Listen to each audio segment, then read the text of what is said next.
என் மனைவியினுடைய ஜெபந்தான் என்னுடைய பெரிய பாதுகாப்பு, என் ஊழியத்துக்கு ஒரு பெரிய ஆசீர்வாதம் என்றால் ஒரு மனைவி அதிகாலையில் எழும்பி ஜெபிக்கணும்.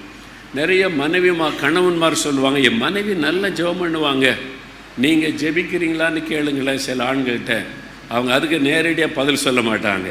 ஐயா, உங்கள் ப்ரோக்ராமை என் மனைவி தவறாமல் பார்க்குறாங்களா? 4 மணிக்கெல்லாம் எழும்பி ஜெபம் பண்ணுவாங்க. ஐயா, நீங்கள் ஜெபம் பண்ணுவீங்களா? என் மகள் இருக்கா பாருங்க, இன்னும் விடியற் காலையில் எழும்பி நல்லா ஜெபம் பண்ணுவாங்க. நீங்கள் ஜெபிக்கிறீங்களா? பதிலே வராது.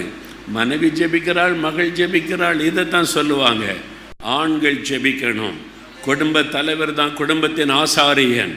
நீங்கள் ஜெபிக்கணும். ஆபிரகாம் ஜெபிக்கிறதா குடும்பத்துக்கு ஆசீர்வாதம். ஒவ்வொரு ஆண்களும் அதிகாலையில் முழங்கால நின்றாதான் உடைய குடும்பம் பாதுகாக்கப்படும். அதனால் அதிகாலை எழும்பி கணவன்மார்கள், ஆண்கள் முழங்காலில் நின்று உடைய குடும்ப